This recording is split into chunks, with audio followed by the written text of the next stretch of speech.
اعوذ باللہ من الشیطان الرجیم بسم اللہ الرحمن الرحیم۔ Chairman Mehran communication network جان نثار الطاف حسین، جان نثار پاک ISI، جان نثار پاک رینجر، جان نثار Pak police. Senior vice chairman جان نثار Pak army team human rights Pakistan. Senior نائب صدر مجلس قائد اعظم پاکستان کراچی ڈویژن، صدر آل پاکستان دائرہ میڈیا فیڈریشن، بزم فکر قائد ملت اسلامیہ لسان الامت نواب بہادر یار جنگ شہید انٹرنیشنل، بزم فکر سلطان الواعظین مولانا سید مرتضیٰ ید اللہ انٹرنیشنل، بزم فکر مفکر ملت مولانا سید شہاب الدین ید اللہ انٹرنیشنل، بزم فکر 10 راز شہید ذوالفقار علی بھٹو ماہر امور خارجہ، رائٹر معاہدہ تاشکند منسلک پاکستان آبزرور سید نجی اللہ ید اللہ، بزم فکر خادم الفقراء میاں آدم شاہ کلوڑ عباسی انٹرنیشنل، غازی تحریک اردو لیاقت آباد کراچی، غازی تحریک نظام مصطفیٰ صلی اللہ علیہ وسلم رانڈی کراچی، غازی شیعہ سنی فساد پٹیل پاڑا گرو مندر کراچی، فرزند فاتح 1965، غازی سید حسنی سکھ سے پنجاب ریجمنٹ پاکستان آرمی، صابر و شاکر عظیم محنت کشمہ بسم اللہ خاتون، دائرہ کھنڈیلا ریاست جے پور پنک سٹی اردو کا وارث خادم ملت خاکسار سید ذوالفقری اس وقت ایک اہم بریکنگ نیوز کے ساتھ chief of army staff Pakistan general حافظ سید عاصم منیر سے مخاطب ہے۔ آپ کو خاکسار کا سلام عقیدت۔ میری فیملی اور میرے ساتھ جو کچھ پاکستان میں کیا جا رہا ہے اس کا حساب دو اور جواب دو۔ میں نے اپنی پوری لائف اپنے ادارے سپار کو اور ملک کو بچانے پر لگا دی۔ آج میرے ساتھ اس ملک میں جس طرح تعصب برتا گیا وہ برداشت سے باہر ہو گیا۔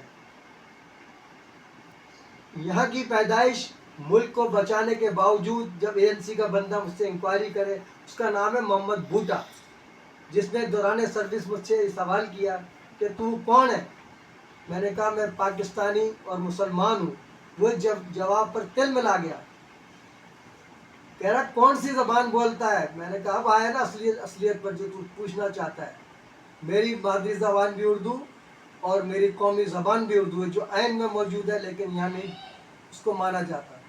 پھر کہتا ہے ووٹ کس کو دیتا ہے؟ میں نے کہا لوگ اپنی نوکری بچانے کے لیے جھوٹ بولتے ہیں، مجھے جھوٹ کی عادت نہیں کیونکہ جھوٹے پر خدا کی لعنت ہے، اور یہ غیر آئینی سوال ہے جس کی آئین اجازت نہیں دیتا۔ خفیہ رائے دہی کا ہمیں اختیار دیا گیا ہے۔ نواز شریف صاحب سے بھی غلطی ہو گئی تھی اور اس کو دوبارہ ووٹ ڈالنا پڑا۔ تو میں نے کہا میں کسی سے نہیں ڈرتا اللہ کے سوا، میں MQM کو ووٹ دیتا ہوں۔ بولا MQM کو ووٹ کیوں دیتا ہے؟ میں نے کہا وہ میں MQM کو ووٹ نہیں دیتا ہوں، اس کے نمائندے کو ووٹ دیتا ہوں جو میرے مسئلہ حل کرتا ہے۔ تو وہ تعصب میں کہتا ہے اپنے ساتھی سے کہ لکھو یہ MQM کو ووٹ دیتا ہے۔ میں نے کہا 10 دفعہ لکھ، تو اپنے آرمی چیف کو بھی بتا، میں کوئی غدار نہیں ہوں، میں نے ملک کے خلاف کوئی کام نہیں کیا، یہ میرا آئینی حق ہے۔ جس ملک میں یہ تعصب ہو، جو شخص پوری زندگی اس کی لائف گزر گئی ہو، اس کے بچوں کے میڈیکل کارڈ نہ بنے، تعصب کیوں؟ 4 سال ہو گئے مجھے ریٹائر ہوئے، میرا پاسپورٹ اب تک نہیں بنا۔ مجھ سے ڈاکومنٹس مانگے جاتے ہیں کہ ڈاکومنٹس لاؤ اپنے، جو 50 دفعہ دے چکا ہوں، جبکہ ابھی کرنل شہریار صاحب نے کہا کہ یہ جو کاغذات مانگے گئے اس کا کوئی جواز نہیں، لیکن ان کی مہربانی ہے کہ انہوں نے وہاں سے مجھے کاغذات نکال کر دیے کیونکہ اوریجنل میرے گم ہو چکے ہیں۔ لیکن میں نے احتیاطاً فیصلہ کیا ہے کہ میں پاسپورٹ بناؤں گا۔ اب میں اس کے علاوہ کچھ نہیں چاہتا، میں پاکستان سے جانا چاہتا ہوں، کیونکہ ابھی میں نے اتوار کو جو ہے مظاہرہ کیا ہے مذہبی دہشت گردوں کے خلاف کہ کس طرح ہماری دائرہ محدود برادری کے ساتھ تعصب برتا جا رہا ہے، انہیں گنڈ پوائنٹ پر عقیدہ چینج کرنے کے لیے دباؤ ڈالا جا رہا ہے۔ سنی تحریک اور تمام مذہبی تنظیموں میں شہزاد پور ہمارے مرکز پہ اللہ بولا۔ اس کے بعد حسینیہ دارالعلوم والوں نے ہمارے لوگوں کو بلایا وہاں پر اور کہا محنت تو ہم نے کی، اتنے سالوں سے ہم پیچھے لگے ہوئے ہیں، کسی طرح دائرہ محدودہ پر قبضہ کریں، اور اس میں ملوث ہیں ہمارے سید عظمین شاہ اور محسن ایڈوکیٹ پیش ہیں، دانش رضا۔ یہ 3 مرکزی کردار ہیں جو اس میں ادا کیا، جو کامیاب میری نظر میں کامیابی نہیں ہے۔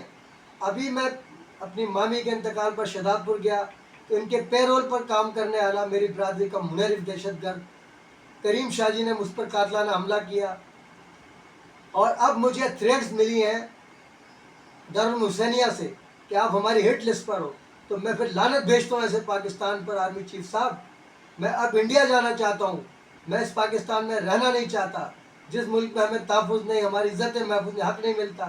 ایک عامر ندیم صاحب نے میری بیٹی کی ملازمت کا وعدہ کیا تھا، 3 4 لوگ سفارشی آپ نے بھرتی کر لیے ایک بندے کے، اور مجھے آج تک وہ 4 سال گزر کے ملازمت نہیں دی گئی۔ تو لعنت بھیجتا ہوں ایسے پاکستان کے اوپر۔ اب میں مطالبہ کروں گا نریندر مودی صاحب سے کہ بھائی ہمیں کوئی تحفظ نہیں ہے پاکستان میں اپنے دائرہ کھنڈی ریاست جے پور میں اپنی بقیہ زندگی گزارنا چاہتا ہوں۔ اگر آرمی چیف صاحب اب بھی آپ نے میری نہیں سنی تو پھر میں بھی مجبور ہوں گا پاکستان مرد آباد کا نعرہ لگانے پر۔ اب تک میں کہتا ہوں فوج پاکستان زندہ باد، پاکستان پائندہ باد کا نعرہ لگاتا ہوں۔ آپ نے بھی دیکھا لیکن آپ بھی نہیں سن رہے۔ 22 جون 2023 کو جو میں نے لیٹر دیا تھا احمد بلال اور جو ہے کرپٹ جنرل ہمارا، جو 18 پاسپورٹ کے ساتھ گرفتار ہوا ہے، اور میرا ایک پاسپورٹ نہیں بن رہا ہے، تو پھر ایسے ملک میں رہنے کا کیا فائدہ؟ میری پینشن ضبط کرنا چاہتے تھے، وہ بھی میں نے باجوہ صاحب کو لیٹر لکھا۔ ایسے ملک میں رہنے کا کوئی فائدہ نہیں ہے، مجھے تھریٹس ملی ہے۔ اب میں بالکل دربرداشتہ ہو چکا ہوں، اب میں انڈیا جانا چاہتا ہوں، نہ میں پاسپورٹ بناؤں گا، ضرورت نہیں ہے ایسے ملک کے پاسپورٹ بنانے کی جہاں ہماری جان و مال محفوظ نہیں۔ پوری برادری کو اس وقت جو ہے تھریٹس مل رہی ہیں، انہیں جان سے مارنے کی دھمکیاں دی جا رہی ہیں، اور یہ وہ برادری ہے جس کی خدمات ہیں ملک بنانے میں اور ملک سنوارنے میں۔ لعنت ہے ایسے آرمی چیف پر بھی جو بیٹھا ہوا تماشا دیکھ رہا ہے۔ 2023 کو اگر آپ کو جو درخواست دی تھی اگر اس پر عمل ہوتا تو آج دہشت گردوں کی جرت نہیں ہوتی کہ ہمارے عقائد چینج کروائیں اور ہمیں مارنے کی دھمکی دیں۔ تو یہ میں آپ سے آخری خطاب کر رہا ہوں، اگر پیر تک میرے مطالبات کو نہیں سنا گیا تو میں منگل کو جا کر بھارتی ہائی کمیشن میں درخواست دے دوں گا کہ مجھے جو ہے بھارتی شہریت دی جائے۔ اب میں اس پاکستان میں رہنا نہیں چاہتا، چاہے کسی کو برا لگے، کوئی مجھے غدار کہے، مجھے اس کی پرواہ نہیں۔ غدار تو ہم پہلے بھی ہمراہ کے ایجنٹ ہیں، اور میں قائد الطاف حسین بھائی سے بھی اپیل کرتا ہوں کہ میرے لیے آواز اٹھائیں، کیونکہ میری جان کو خطرہ ہے، میری فیملی کو خطرہ ہے، مجھے تھریٹس دی گئی ہیں۔ آج ہی مجھے اطلاع ملی ہے کہ میرا نام ہٹ لسٹ پہ رکھا ہے دارالحسینیہ۔ وہ لوگ کہتے ہیں کہ ہم تعلیم دے رہے ہیں دین کی، یہ مذہبی دہشت گرد ہے۔ پرویز مشرف سے غلطی ہو گئی، اس نے وردی اتاری۔ ان تمام مدرسوں کو نیست و نابود کر دینا چاہیے تھا۔ جیسے فضل الرحمان کا ثبوت میرے پاس موجود ہے کہ وہ کہتا ہے قادیانی ہمارے بھائی ہیں، نواز شریف کہتا ہے ہم قادیانوں کو تحفظ دیں گے، تم ہمیں تحفظ نہیں دے رہے جنہوں نے پاکستان بنایا، پاکستان بچایا۔ اس کے ساتھ ہی میں chief of army staff Pakistan سے اجازت چاہتا ہوں، تمام عوام سے کہتا ہوں کہ بھائی اب میرے سے برداشت سے باہر ہے، میں اس ملک میں رہنا نہیں چاہتا۔ جو میری حمایت کرتا کرے، نہیں کرتا نہیں کرے، میں اس ملک میں اب نہیں رہوں گا۔ اس کے ساتھ ہی میں اجازت چاہتا ہوں۔ اللہ حافظ۔